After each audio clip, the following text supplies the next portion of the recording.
mesdames, messieurs, bienvenue à notre bulletin d'information. Mésentente au Conseil présidentiel, la CARICOM vient y mettre de l'ordre. Haïti corruption, arrestation de la secrétaire générale du Sénat de la République. Le parquet de Port-au-Prince interdit la vente des produits pétroliers dans des récipients. Nous revenons après la pause. Mésentente au Conseil présidentiel, la CARICOM vient y mettre de l'ordre. Une rencontre entre la CARICOM et les membres du Conseil présidentiel de la transition a débuté dans l'après-midi du jeudi 2 mai 2024. Cette rencontre, encore en cours au moment de la rédaction de cet article, doit permettre à la CARICOM de tenter une nouvelle médiation entre les conseillers présidentiels divisés depuis la désignation d'Edgar Leblanc-Fils comme président du CPT mardi dernier. Depuis cette désignation suivie du choix initial de Fritz Bélizaire comme Premier ministre, le torchon brûle entre les conseillers présidentiels, beaucoup plus préoccupés par leurs intérêts personnels que par le chaos qui règne dans le pays. Haïti corruption, arrestation de la secrétaire générale du Sénat de la République.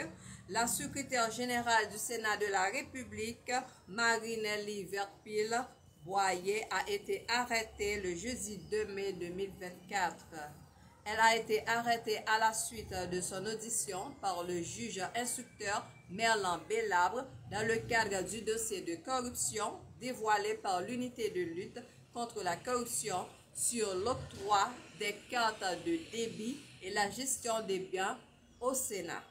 Dans le cadre de ce dossier, l'USCC avait recommandé la mise en mouvement de l'action publique contre Wannick Pierre, Hervé Foucan, Joseph Lambert et Gracia Delva dans le cadre de la dite affaire pour détournement de biens publics.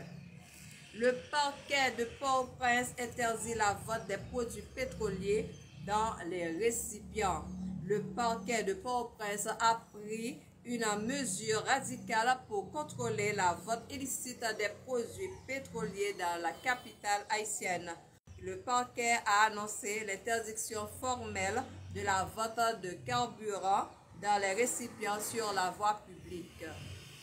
Cette décision du parquet de Port-au-Prince intervient dans un contexte de la crise où les distributeurs d'essence font face à d'énormes défis. En effet, la violence des gangs en Haïti a considérablement compliqué la tâche des entreprises de distribution, entravant leur capacité à approvisionner régulièrement les pompes à essence à travers la capitale. Merci de votre écoute. C'était avec vous Christine Aristide sur la chaîne RGS Média Haïti. N'oubliez pas d'abonner. Au revoir.